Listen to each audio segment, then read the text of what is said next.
Namaste, friends. Welcome. My name is Kushi, and today I want to talk to you about how to establish the right conditions for meditation. This is not just how you sit, but the environment, the feeling, and the act of sitting, right? Right before you dive into the inner spaces of the mind, of the breath, of the heart, right? It's really important that you set yourself up for success, to have a proper environment to be able to sit calmly and peacefully. So, the number one thing you really want to do is have a space where you feel that you can be relatively easy and calm, right? For some of you, that might be a bedroom, on the floor or in a chair. You assign a corner of your room for sitting meditation. For others of you, you might have your own room, a separate room that you do your practice and that you have assigned for an empty space that you can really create as you wish. And in this space, it's really important, even if it's a corner of the space of your room, wherever you're sitting, it should be clean, right? Socha is very important. Cleanliness, purity, right? Because the environment is definitely affecting the state of our mind. So if things are very dirty, cluttered, right, making sure that everything around you is clear. So not having extraneous items here and there, but empty and open space. This empty and open external space will most likely create more space in your mind, more ease in your mind. Also, energetically, you won't feel as though things are crowding around you. Mhm. So, the next thing that you really want to make sure is that you have items that you really enjoy, maybe one or two special items that are important to you, whether it's pictures of people or whatever your dharma is, your religion is, whatever it is that you follow, those pictures are there to inspire you, right? Objects from nature that are meaningful to you, pictures of, small little trinkets here. There are not too many, but enough that when you see their face or those images or those items, you feel very nice feeling in your heart. And it's also nice to have some good smells, so incense or candles. If you don't like incense, then just having a clear environment, fresh air through the windows first and then closing the windows if you like. Just to have a sense of freshness and ease in your environment. Very important. Those are the precursors, right, to your meditation practice. And one of the main precursors is how do you sit, right?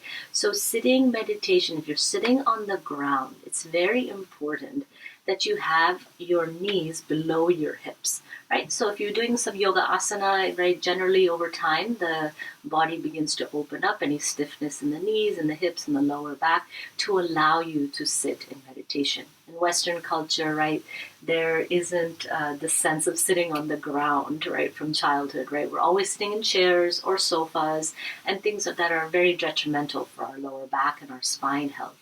So now getting accustomed to sitting on the ground might be a little bit of a challenge for you, right? So really identifying what is it that I need. When I first started sitting meditation, I had like a throne around me, right? Because I started meditation before I did the asana practice. So things weren't so open in my joints, in my lower joints here.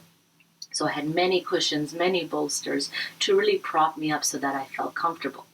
One of the things that you can use, right? Definitely a cushion underneath the bottom. So I like, I'm not really into buying a lot of these fancy yoga items. I personally don't feel it's necessary, but things that you can generally feel that is comfortable for you. So this is just something I bought. This is just the chair cushion that I cut off the strings, the ones that you tie.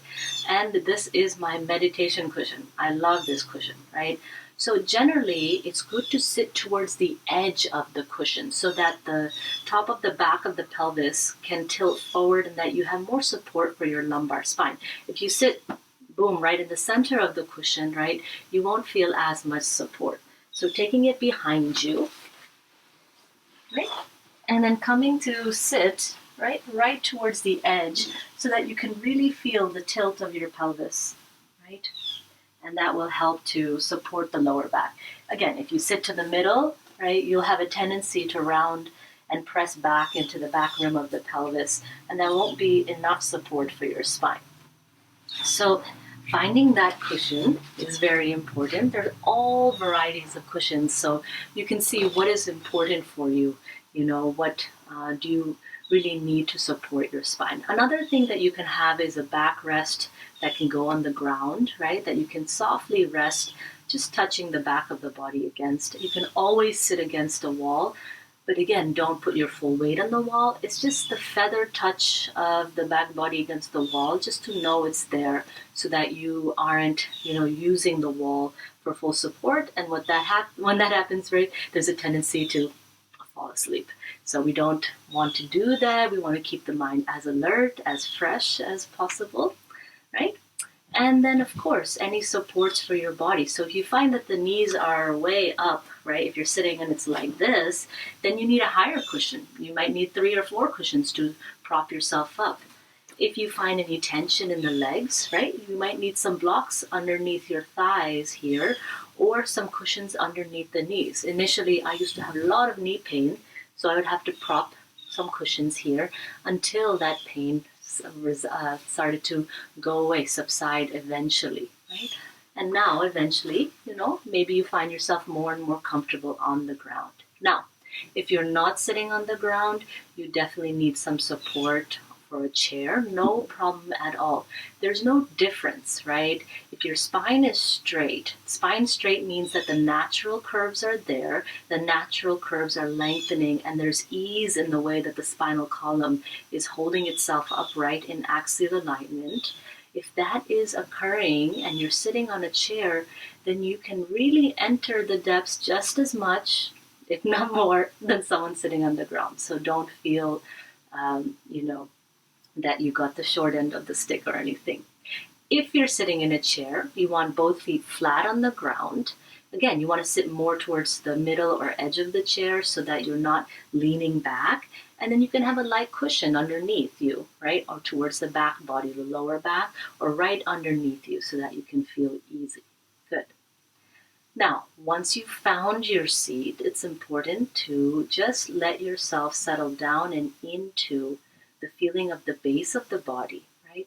We do this through diaphragmatic breathing. So finding your breath, right? So you can take your hand on your abdomen.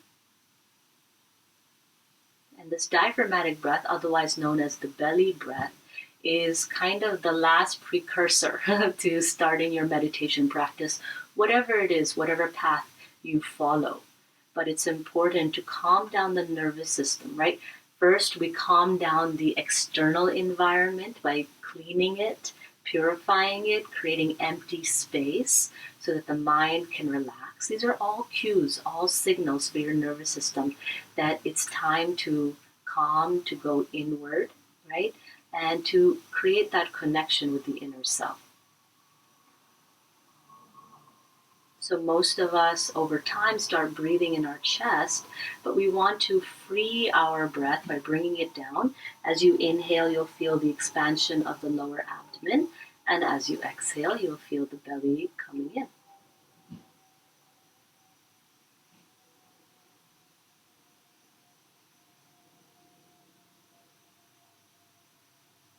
Don't force the breath deep. Just by watching the breath in the belly, inhaling and exhaling, you'll be able to get more comfortable in your body, in your seat of choice.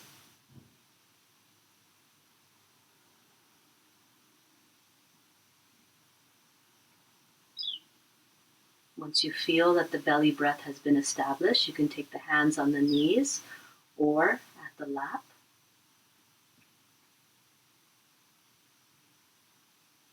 Just feel the rise and fall of your own breathing.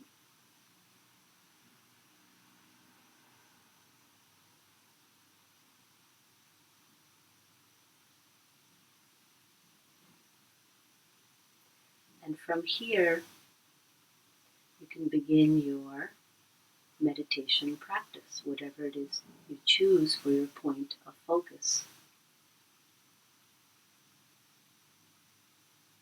Setting yourself up for a successful encounter with self.